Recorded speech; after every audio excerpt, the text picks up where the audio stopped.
କୁଆଡ଼େ ଯାଉଛୁ କିରେ ବାପା? ଜେଜେ ବଜାରକୁ ଯାଉଥିଲି ମା। ହଉ ଆସିଲା ବେଳକୁ ମୋ ପାଇଁ ମିଠା ପାନ ଦି ଖଣ୍ଡ ଆଣିଥିବୁ ରେ ବାପା।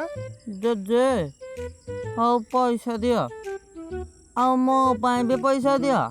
ମୁଁ ବଜାରରୁ ବରା କିଣି ଖାଇବି। ନାଇଁ ନାଇଁ, ସେ ବାହାର ତେଲ ମସଲା ଜିନିଷ ଖାଇ ପେଟକୁ ଖରାପ କରନା ରେ ବାପା। ବୋଉକୁ କହ ସେ ଘରେ ତୋ ପାଇଁ ବରା କରିଦବ। ଜେଜେ ବୋଉ କ'ଣ ମୋ ପାଇଁ ବଙ୍ଗାଳୀ ବରା କରିଦେବ ଯେ ମୁଁ ତାକୁ କହିବି? ବରା ତ ବରା, ପୁଣି ଘରେ କରି କାହିଁ ଖାଇବି? ଆରେ ବୋକା, ବାହାରେ ଗାଡ଼ି ମଟର ଯିବା ଆସିବା କରୁଛି, ସେଇ ଧୂଆଁ ଧୂଳି ଖାଇବାରେ ପଡ଼ୁଛି।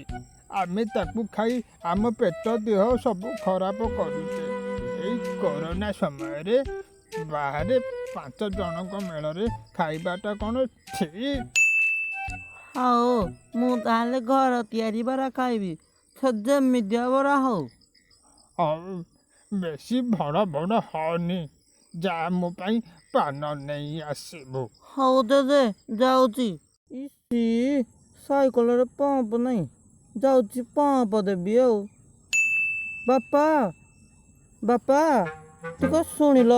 କ'ଣ ଲାଗିଲା ନୁଙ୍ଗୁରୁ? ବାପା ଟିକେ ପମ୍ପ ନଳୀଟା ଧରିଲ, ସାଇକେଲରେ ହାୱା ନାହିଁ, ହାୱା ଦବା। ହଉ ତୁ ସାଇକେଲ ନଳୀଟା ପୁରା, ମୁଁ ଧରୁଛି।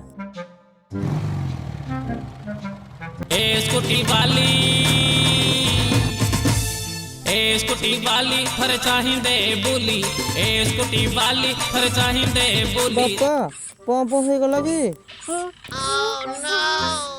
ବାପା କହୁନ କ'ଣ ହଉଛ ମ? ଆରେ ପାଟିରୁ ପମ୍ପଟା କାଢ଼େ। ଓ ବାପା ବାପା ହଉ ହଉ ସରି ସରି, ମୋର ଭୁଲ ହେଇଗଲା। ହଉ ହଉ ସରି। ଆରେ ଗୋଟେ ଝିଅକୁ ଦେଖି ତୁ ପମ୍ପଟା ଆଣି ମୋ ପାଟି ଭିତରେ ଭର୍ତ୍ତି କରିଦେଉଛୁ? ନା ମୋ ବାପା। ତୁ ସ୍କୁଲ ଯାଇ ଏଇଆ ଶିଖୁଛୁ ନାଇଁ, ଯେ ଝିଅମାନଙ୍କୁ ନୁଙ୍ଗୁରେଇବାଟା? ତୁ କାହିଁକି ପିଲାଟାକୁ ବାଡ଼ଉଛୁ କିରେ?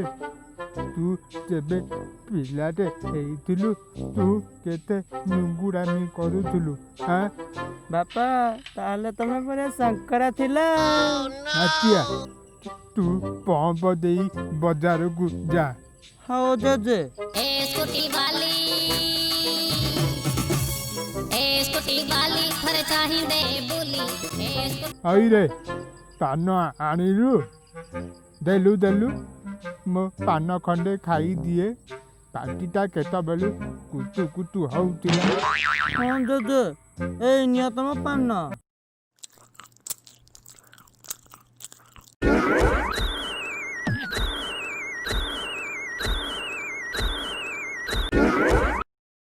ଏ ମା, ବାପା କ'ଣ ପଡ଼ିଗଲେ ଆଉ ଉଠୁନାହାନ୍ତି? ଏଠି ଶୁଣୁଛ? ବାବା ବାବା ବାବା ଉଠ ଉଠ ବାବା। ବୁଢ଼ା ବୋଧେ ଆଉ ନାହିଁ ଆଉ। ଭଲ ହେଲା, ମୁଁ କେବେଠୁ ପୁରୀ ଘୁଗୁନି ଖାଇବି ବୋଲି ଅନେଇକି ଥିଲି। ଆଉ ଶଳା ନୂଆ ପ୍ୟାଣ୍ଟ ସାର୍ଟ ଟିକେ କରିଦଉନାହାନ୍ତି, ଟିକେ ପିନ୍ଧିବା ଆଉ। ଏ ଅଲେ ଅଲେ ଅଲେ ଅଲେ। ପୁରୀ ଘୁଗୁନି ଖାଇବି ନାଇଁ,